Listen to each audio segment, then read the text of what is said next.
Okay, so hello everyone to the Cardano NFT Alliance meeting. Well, I thought the topic for today, since we're in a bit of a lull for the Project Catalyst, is probably writing a charter for the existence of this alliance, right? So I would like to start like a skeleton of what you think it would be important or for something of that nature. And from there, I put in a document, share it with everyone here, and then we can see what to modify.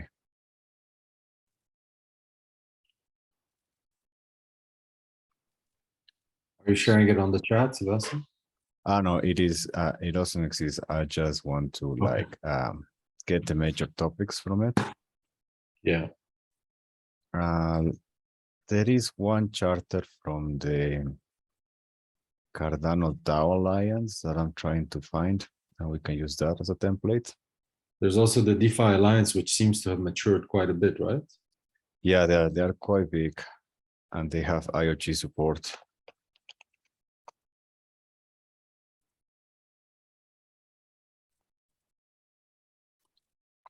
Yeah, it feels like there's a minority of people in the NFT space that are not doing arts. So hello everybody, and hey Cesar. Sorry. Hello. So there is in the chat, that's the charter for the Dow Alliance. Maybe we can get something similar to that. We use that type of structure.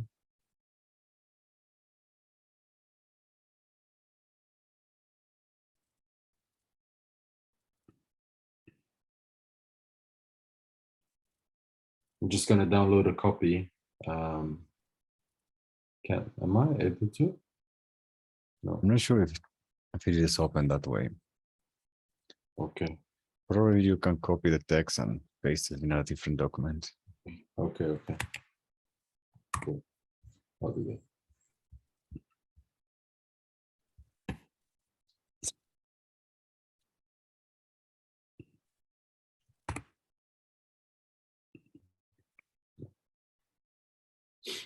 I selected, but it couldn't copy. It looks like it's copy and save, download disabled.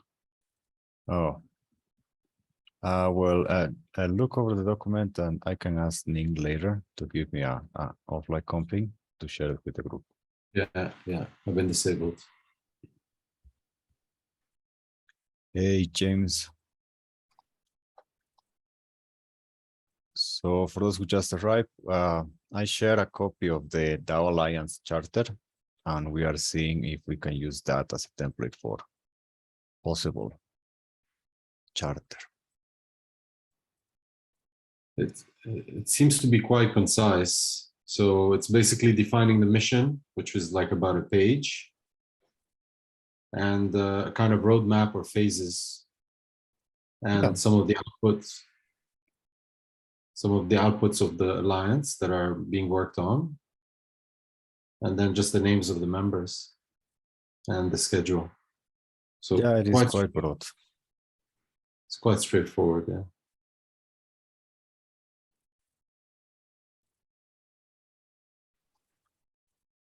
How about dividing up the work, Sebastian? Do you want to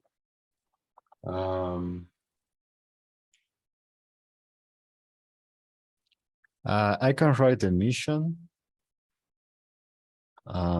Yes, I can do that portion, and I will put it in a different document. And from there, we can see about the phases, because I don't think this one will be quite the same for something like we're trying to do. Mm-hmm.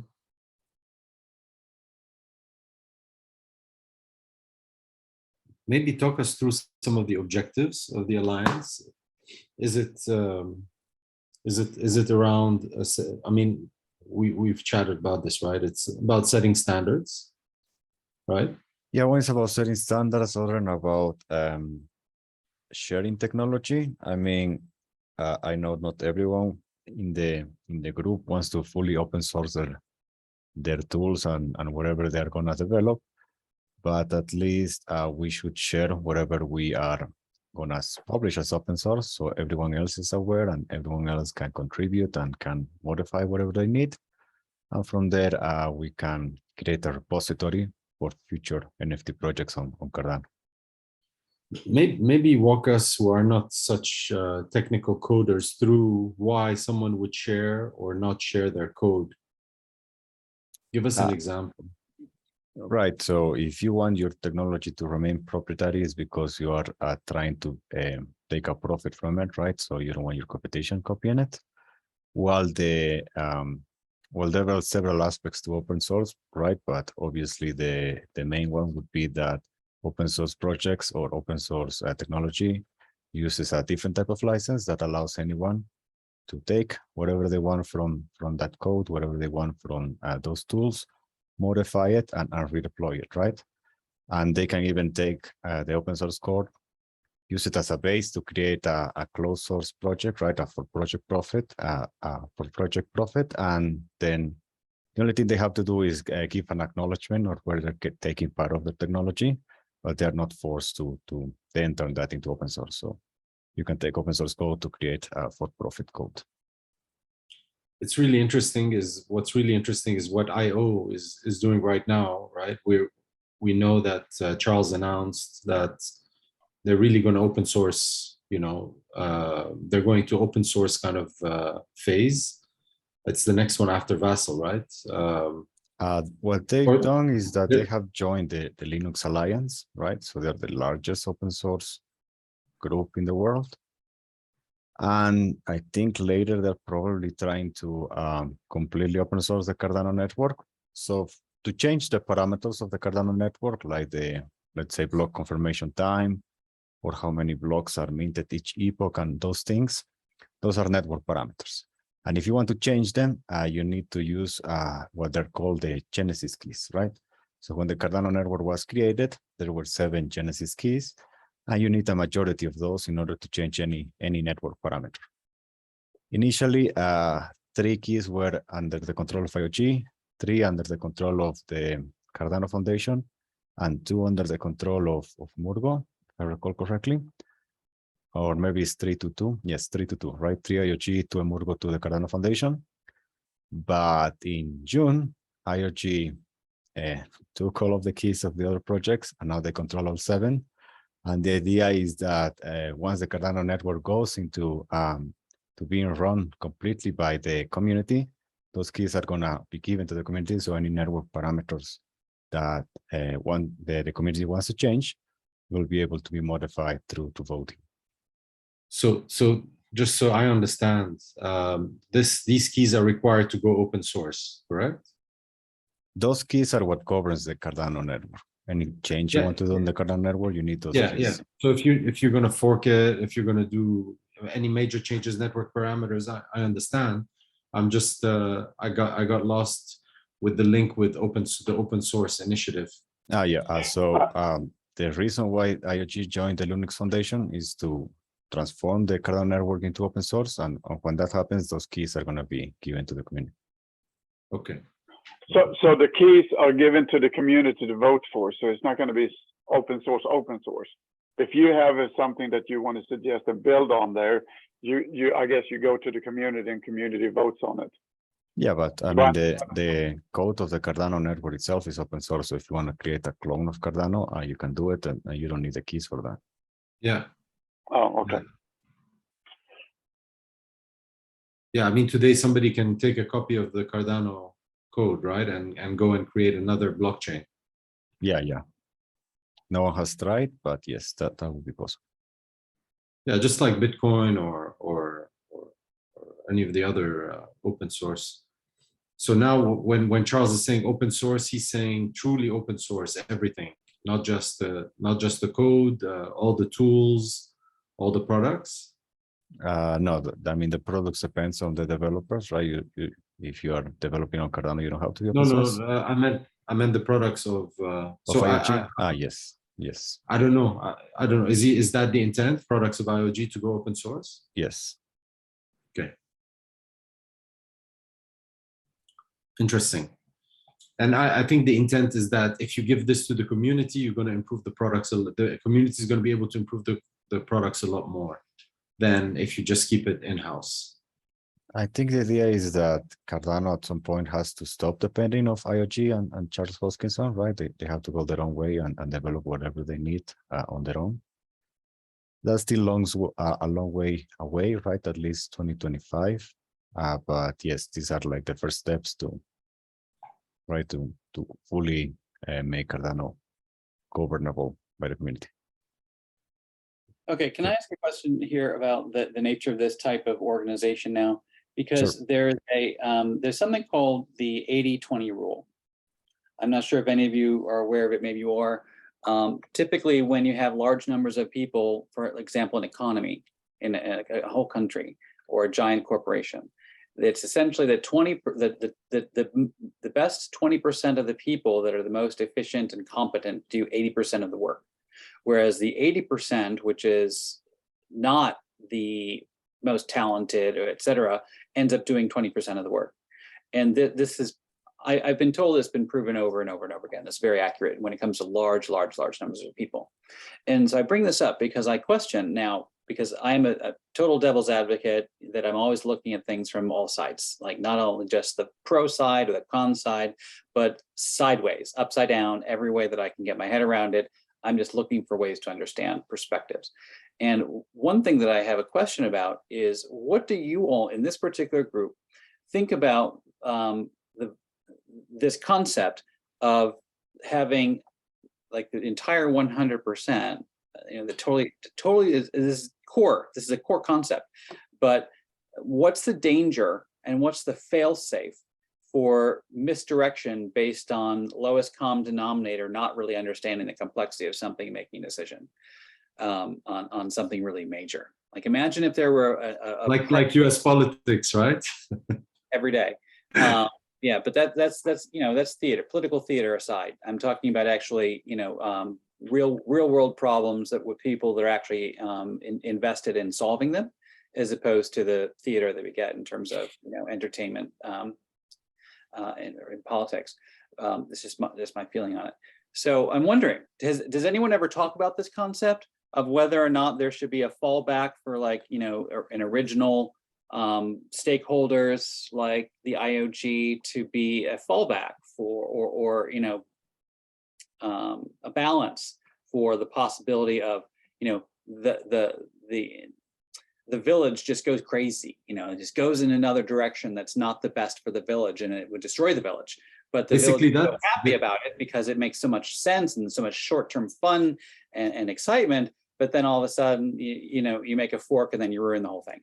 That's basically the answer to that, Chris, is that decentralization requires principles and rules, right? It's like the Constitution of the United States, right?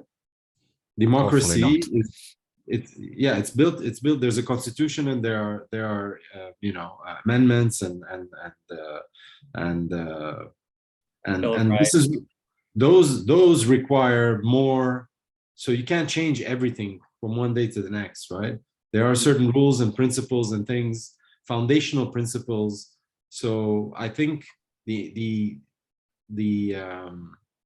democratization of Cardano is going to go through something similar, where there are certain rules and principles that just because one day somebody wakes up and announces something and more than 50% decide to go with it, even though it goes against the original, let's say, principles of the project, that it can happen. So there are some kind of fail-safe mechanisms. It's not really a backdoor. It's, I think, the way decentralization and democracy works. It's really fascinating. I mean, US politics, I was making a crack, but in fact, there are so many fail-safes, right? The biggest problem right now with US, I think, and worldwide, right? And one of the reasons we're here is that governments are just printing money, right? This is they have like this huge loophole. They're just printing money. Otherwise, that's the only, I think that's the only loophole they have. They're just printing money like crazy. Otherwise, and they're getting away with it. And it's really freaking people out. I mean, when it comes to IOG, the idea is using the model of liquid democracy, right? So that would be the governance model of the Cardano network. Which one? Liquid democracy. Liquid. Yes. To give a quick summary, basically means that you have representatives that would come from like a general background or technical background or whatever, and they would accrue voting power based on the staking of the community. And that staking is not locked, right? So for example, if I become a representative and people stay with me and then I make a decision that goes against like the consensus, they can immediately take away their stake from me, delegate to a different person, and I would lose all my voting power, right? So I'll become like an important factor in the next voting round. It's much more complex than that. There are a bunch of simulations of how it's supposed to work and what is the optimum amount of representatives and things like that. But governance side, that would be how Cardano is going to move. With the respect of something like the alliance, right? Do we want like 20% of the projects doing the work while the rest just copying the code? There are mechanisms to decrease or increase that, right? So for example, we could have like a governance token, right? And based on your participation, you could get governance tokens over time. And if you accumulate enough of them, obviously you have an incentive to keep the alliance going, right? Because basically the value of these tokens is based on how successful this alliance is. If it goes down, the tokens go to zero. So we can do something like that, or well, if it is an NFT alliance, we can do NFTs to represent voting power, and the NFTs would accumulate voting power if we lock them in a smart contract, for example, things like that. Basically, in 50 years or 100 years, people are going to be talking about Sebastian and Eric and Rick as the founding fathers of NFT. You know, that was probably going to be CryptoKitties. I just hope that my name is not involved in all of that. I'm just everybody else is just doing what they need to do. You know, we're just another cog in the big wheel. I just want to say one thing to you, Periera. You said that, you know, the problem with the government today is that printing money. I think the biggest problem overall is greed. Because if we didn't have greed within politics and wherever it is, you know, we wouldn't be in the situation where we're printing money. Today, it's very hard to find a politician that actually is working for the people that voted them. Well, I'm going to trump you with one thing, and I'm going to take it one step higher from greed to corruption, because corruption also, you know, greed mostly is about money, while corruption extends into power and comes top down from people that are above the money that have power and influence the actors that are on the political stage doing political theater, making people think that they're, you know, on their side or on the other side, whereas they're all in the meta party, which is, you know, controlled by others which are in a higher level of power.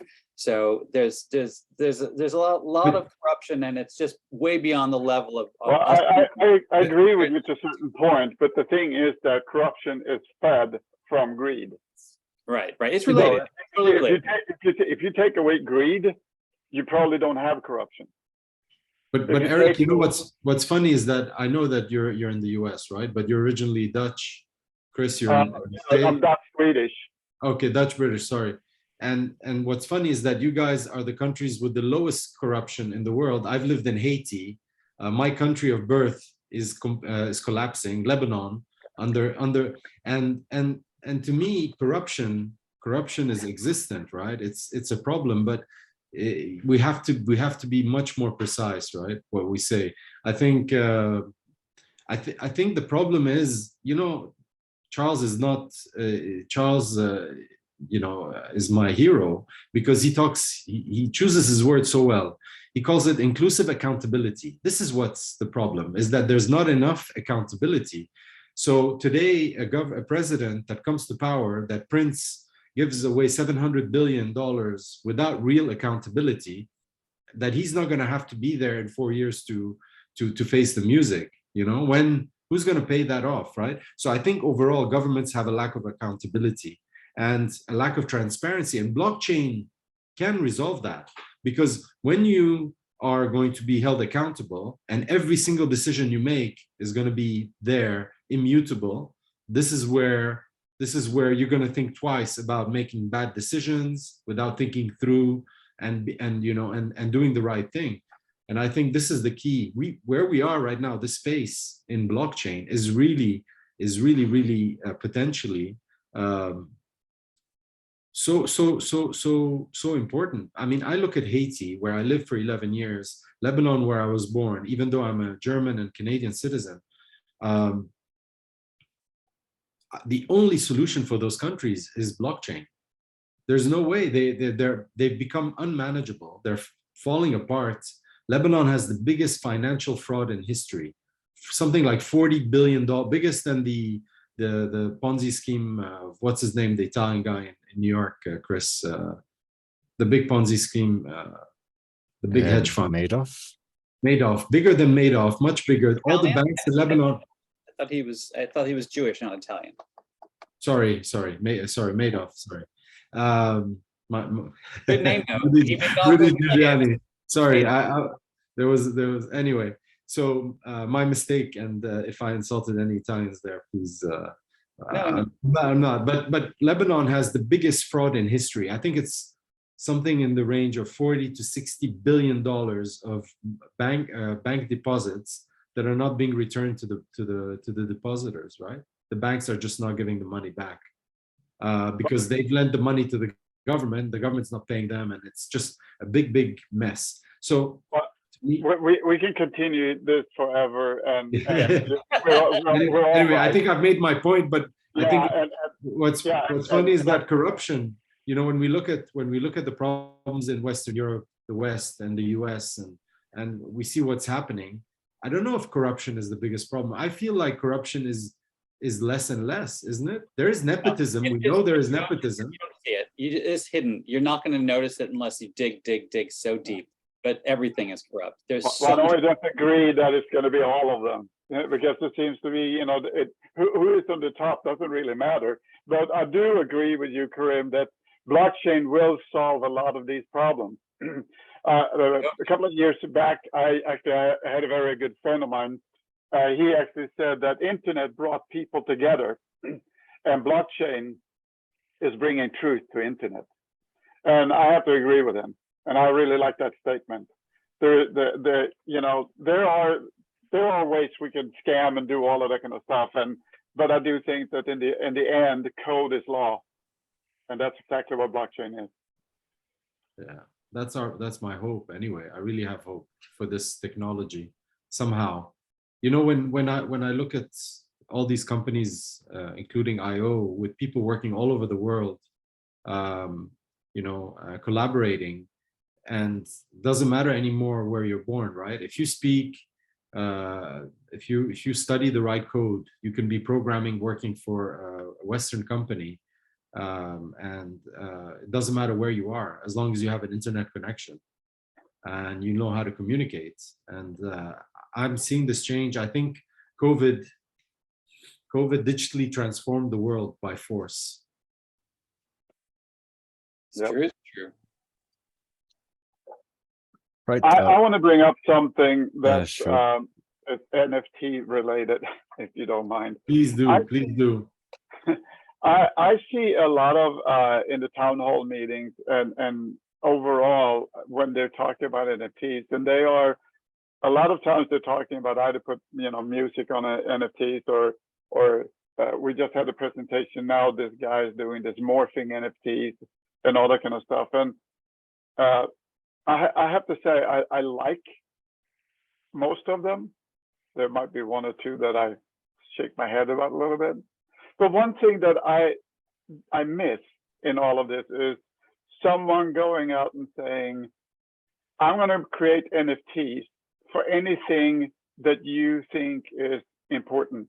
And overall, someone that is, a site you go to where you want a contract in an NFT form with someone. You have a dog's name that you want to put an NFT for. I mean, something that is so universal that you can just go in there, and if you want to build an NFT off of that, just to keep a record off of it, I hardly ever see that. Or honestly, I haven't seen it yet. Maybe this is what we need to do. Maybe this is what we need to do at the Alliance.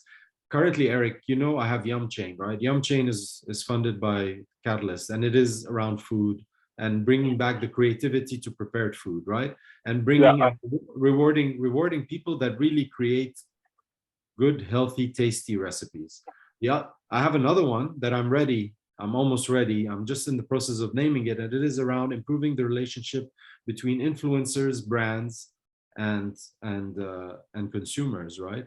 So right now, brands pay influencers to post on social media with no accountability, no traceability. There's some discount codes, but so there are. I have currently 2 projects, but maybe this is what we need to do at the Alliance. Maybe this is what we should be promoting. And you know, there's videos I've shared with my community around, I think at least 13 different use cases for NFTs. You know, what I would like to see, I'm also getting involved very much in the metaverse system. And one thing that's discussed a lot there is obviously cross-platform and all that kind of stuff. I would like to see an NFT that is so universal that is almost like an HTML, where when you write something, and it doesn't matter, you can create an, you know, the reason to why we have websites is because of HTML, right? If we didn't have HTML, we wouldn't have the website that we have today, because it made it possible to be universal. It is the glue that holds the JavaScript, the C++, and everything else together. It's almost a little bit like Python. It's the glue that holds a lot of languages together. I wish, and I would love to see a universal program that it doesn't matter what you do, it will automatically create an NFT. Imagine in a metaverse where someone is walking around, and at one moment he walks into a Walmart store and he goes in and shops in there, and then whatever he shops, the proof that he shopped or did whatever he did is pointed on an NFT that goes to, you know, it's a place where everything that you do gets coded into an NFT. An NFT, the thing is with NFTs is that NFTs to me means identity, not just identity for you and me. It means identity for everything. It could be from, you know, a pen, right? The identity of something. And it could be of something that someone said, something that someone did, so, you know, all of that kind of stuff. And it needs to become universal. There needs to be a tool where you go in and whatever you do, it gets minted and it's in there as an identity and you can look it up. And that is something that I really, really miss in all of these platforms. It doesn't matter if it's Ethereum or if it is Cardano or you name it. But aren't they building, I mean, the interoperability of blockchains is required to have the interoperability of NFTs, right? Well, we're starting to see that now. We're getting to that point, you know, where we're starting to see especially if you look into Ethereum. I mean, there's so many things that are built on Ethereum, but the NFTs that are built or the identities that are built are usually very specific. They're not an overall. And that's what I'm thinking about is that if you make a language that is, we can call it TCP/IP or we can call it HTML or whatever it is, right? But you make it so that whatever you do, it's always minted right away. And isn't this what we should do at the NFT Alliance? I'm sorry, Christopher, what did you say? NFTML. There you go. Yeah. Well, that's a good name. Yeah, let's do that. NFTML. One question though. Should it continue to be called NFT? Because Eric, when you're speaking about when you're speaking about identity, I think of self-sovereign identity, right? I know that eventually wallets, you know, like every solar panel on our roof can have its own wallet, right? And sell, and in the future we'll have mesh networks. We'll be able to, the solar panel is going to be able to auction its own energy and sell it to somebody else who needs it, right? You know, self-driven vehicles are going to have their own wallets and get serviced and fill up with juice and get paid by passengers, right? So I'm struggling. Maybe it's because I'm not a coder with. So I understand the beauty of NFTs is that it's a piece of smart. It's a smart contract. It's a bunch of data that's owned by a wallet, and that smart contract has some code in it that each time it's programmed to do something, each time the wallet or the ownership or there's something that triggers it. It doesn't matter what it is. And to me, it's how we take this technology and then apply it in useful ways. And this is what I'm trying to do with my projects. But at the NFT Alliance, we need to kind of maybe talk about this and be a bit philosophical, right? And explain that and open up the discussion. And then I think in terms of metadata, maybe metadata standards, information architecture, right? If you're going to, you know, HTML is just a language. Why don't we create a standard for the language? Look, we look around, we look across blockchains and then find the best one. And then if we can get this one to be adopted, then it's going to be the one. I mean, there are many languages other than HTML. It's always going to be the one that is easiest to use and has the most use area, you know, and I agree with you. Finding the language that makes most sense and is easiest to implement, and then you can do. And I do think that the rest of the world will adopt to it. They're going to say, hey, you know what, this is actually not a bad idea. And the thing is, with what I would like to see is that the interoperability is that, you know, when you make an NFT or what do we call it again? Hold on. Megan said something. NFT ML. That's brilliant.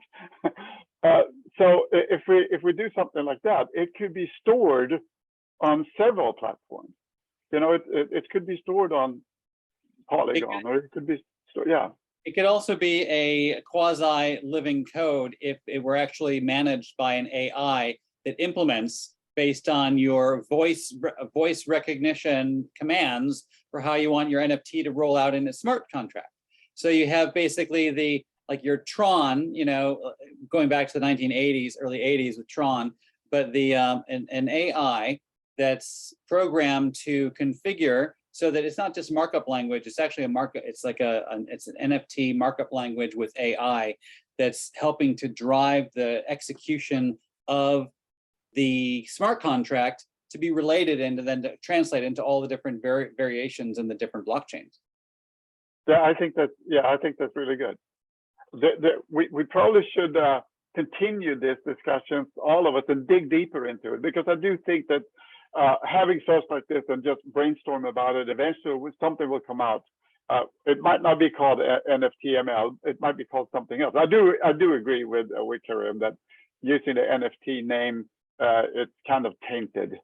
But it can come back, I don't know if it's prodigal son. I don't know if it's tainted, Eric. I don't think so. I don't think it's tainted. I think just what you said about identity, right? So if our identity is an NFT, to me, I'm getting confused between identity and NFT. And in fact, one thing, you were saying about adoption, until the blockchain technology becomes as easy to use, right? User experience as the web, we're not going to get that adoption. So one of the missions that I have on my projects is to create UX, UI designs so that it is easy to use, because it's still not easy to use. I need to be able to get creative people that don't know anything about crypto to be able to mint their NFTs and understand what it is that they're doing. So I think the solution to that is actually you create a solution that runs in the background of everything they do. If you go in, for instance, and I've seen this happen all the time. I go to a website and I go to the store and I go buy things, right? Then you go put the things in your basket, and then you click OK, right? From that on, you have no idea what's happening. It's everything that's happening in the background is invisible to you, but it's still happening. And the thing here is that so when you are putting something in the basket, you're just shopping around, but the security layer that is actually the one that taking the money from the bank, paying for the product, sending the product to you, the trust relationship there, most 99.9% of the people don't have a clue what's happening there. Unfortunately, we're not there with blockchain. Yeah. So I think we can be there.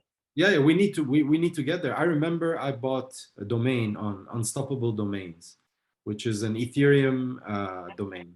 Yeah, I have those too. I have several of them. I sent my money on the wrong to pay them. My ETH, I sent it on the wrong network through my Binance account, and that money got lost. You know, so and it drove me crazy. I was trying to understand, and I was on the Ethereum, you know, I was on the network trying to figure out how to get that money back. In the end, I don't know if they were able to recoup it because it went through the Binance network. It got changed into Binance. I don't know why they changed it into another currency, or they just gave it to me. They gave it to me. I didn't pay it again. I didn't lose the money somehow. They just gave me. But to me, it's still too complicated. People still get lost. So it has to be dummy proof, right? So today, when you go into a shop and you click put into basket and then pay with your credit card, this is how easy it should be, as easy as that, right? And it isn't right now because but that's what I'm saying. If you look at actually the project proposal that I put together for fund. Steven. Oh, Steven's got to go. Yep. Yeah. Bye, Steven. When you're speaking, Eric, about a universal NFT that can be for anything, that's actually at the root of what it is that we at Zoom Look have been looking to do with our photographic technology to document virtually anything, and then to have it be an NFT in multiple uses. Now, as far as like, you know, somebody whistling and doing something like to document an action or something that they've done or a thought or an idea, that's somewhat outside of the scope, because what we've been focusing on is anything which is physical to make an NFT for it, that our Zoom Look technology is the right add-on to add that reality layer that is incontrovertible, especially with the amount of resolution that's available everywhere today. So just to give you a little heads up, that's kind of where we're going with the project that we have. It's a foundation to kind of like leverage our relationship with the LVMH group to create a tremendous wellspring of activity around it. And then we can build it out much further into a lot of different use cases. So no, I agree with you. Hey, I just wanted to say, Caesar and Megan, do you have any inputs on this? What are your thoughts? I'd love to hear you guys' thoughts too. Megan likes to write, I think. Very clever. Oh, I'm at work. Okay. Well, so am I actually, but one thing we cannot, and Sebastian, you have to tell us, we're probably running out of time. But one thing that would be cool if we could, for next Wednesday, sit down and think in those terms.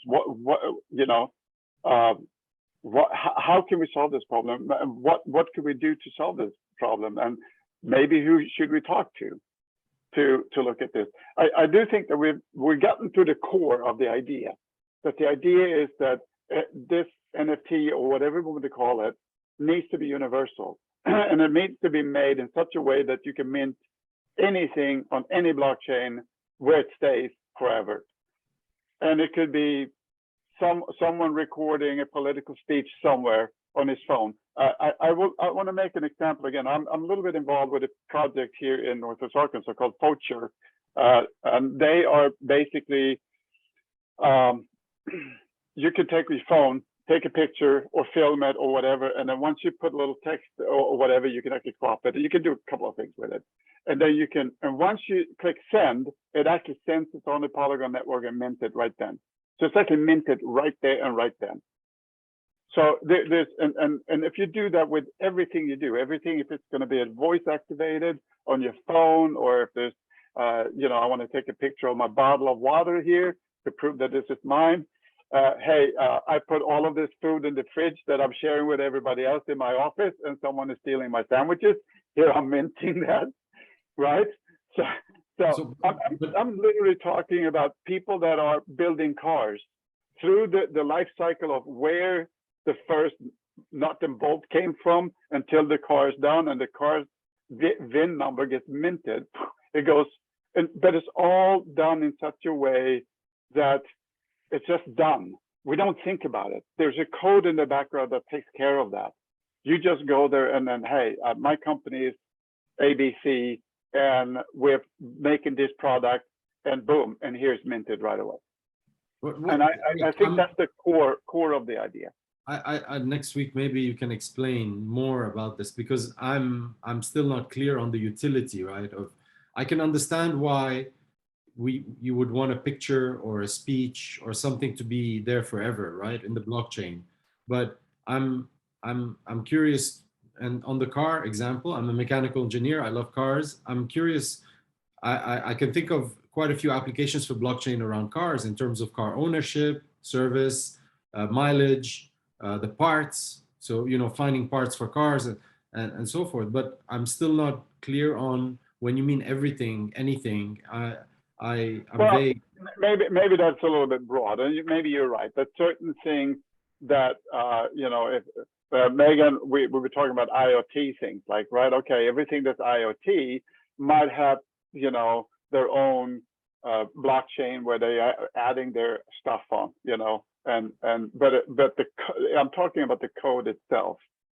I'm talking about making a universal code that you don't have to sit there and thinking about what you're doing. You just do it. Because if you are a company, you're talking about low code. You're talking about low code NFTs, like low or no code, just like low code, no code platforms where you can speak in business terms and it writes the software for you. Technically, yeah. Or when you are isn't that what you're building a website today, you can actually go to a platform that is, you know, drag and drop little windows and all that kind of stuff, right? And when you do that, you actually take, actually I want these to be NFTs. You just drag that little window in, you pop it there, and the code is done. In that window that you just made, you don't even see actually you don't even see the code, right? You don't even know the code, it's right? Done. It's just done. And depending on what you are, if you are an IoT thing, then maybe you want to choose between, and we can call them different layers. We can call them NFT 1, 2, 3, or NFT IoT, NFT car, or whatever. But depending on what it is that you are interested in and what you want to do, you just drag and drop it, poop, it's right there, and it will take you to the blockchain. Or what I'm talking about is universal codes like HTML. Like, you know, you're going on the website. Let me ask you, are you saying that if you have an NFT that was minted on Cardano, it could be activated or viewed by somebody who comes from Ethereum? Is this what you mean? Which in fact it is, because today if an NFT is minted on Cardano, you can view it on the web, right? Okay. On the internet. Why is it? Yeah. Well, so what you're saying now is that we are there. We are there. We can do it. No, I'm not saying we're there. I think we're implemented. No, I'm not saying we're there. We're exactly there. I think like what today we saw with the Tachiku and NFT Maker Pro and all these other platforms have made it very easy to mint digital art NFTs for digital art, right? It's the one that's got 80-90% of the projects, right? We're trying to do some of the others, but in terms of interoperability, it's being able to travel through the metaverse to go from. So for me, if you go on Pavia or you go on Virtua, and you're able to take your avatar and go to the Ethereum, the sandbox, and the other metaverses. To me, this is what I understood by interoperability, that if my NFT has a utility, it has a use, it's used as a game, or it's used as a tool, or, you know, that's, you know, or if you've minted an NFT, I don't know. I mean, I don't know about uniqueness, right? We still don't have that, right? That ability to make an NFT unique. Somebody could take the same NFT, mint it on Cardano, and then mint it again on the Ethereum blockchain, right? I mean, the image, yes, or the media or whatever, yeah. With the same policy ID, with the same, right now, with exactly the same, right? I mean, Ethereum doesn't use policy IDs, right? They use token IDs. So the architecture on the ledger would be different. Yeah.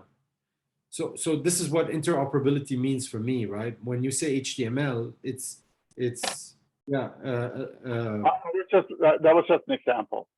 Yeah, it is right. When you design a website today on WordPress, or you write it in the other what's the other languages, Java or whatever it is, you're able to view it on any browser. And I think this is kind of one objective, what we're saying, right? Mm-hmm. And I think the metaverse is a very good use case, right? Being able to travel from one metaverse to another metaverse, eventually be one whole metaverse that's linked like the World Wide Web. But yeah, and that's what I think. I think in the future, you know, the metaverse is going to be you going in and building your metaverse like you're doing a web page. I'm already seeing that now in the meetings that I'm having. I'm part of this called metaverse. What is the metaverse system protocols? And if you check in an Omniverse, NVIDIA's Omniverse, for instance, they're already talking about that. They're talking about making NVIDIA the protocol, or Omniverse, the protocol for everybody to build a metaverse. I mean, so the thing here is that making something similar, but you're making that for NFT. They're making a universal language for NFT. That's what I'm talking about. And that's something that I think we're missing, right? Because the thing is that people are focusing very much on building NFTs as pictures or for music, or, you know, but the thing is that the NFT for me stands for so much more than just those things. I'm going to share with Sebastian a video done by Coin Bureau that has like the very good description of 10 uses for NFTs. Maybe there's better videos out there, better YouTubes that explain all the different. I like Coin Bureau. I think he's very good at explaining things. But I think we need to raise awareness. Huh? Hey, his name is Guy. Guy, yeah. I've spoken to him as well. He was in Dubai, but I didn't meet him. But he's very good at explaining things, and he has one with about 10 different use cases for NFTs.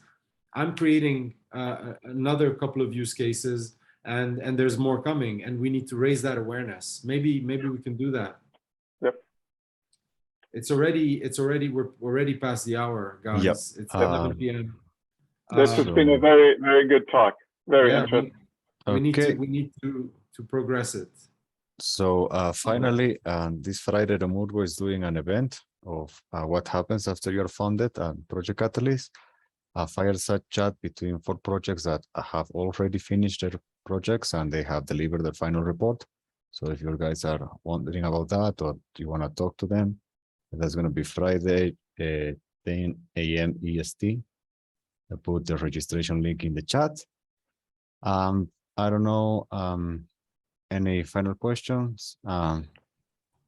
No, all I can say is that I hope we can continue this discussion next week, and maybe dive a little deeper into it. And if everybody thinks a little bit harder on it, then come with good ideas. Because it's when to me it is like when you have an idea and you completely take it apart, and then you take the small pieces that actually work and you put it together. That's when you have a product that actually is viable. If you go in and think that, hey, this is going to work the way I presented it, you're going to lose. It doesn't work.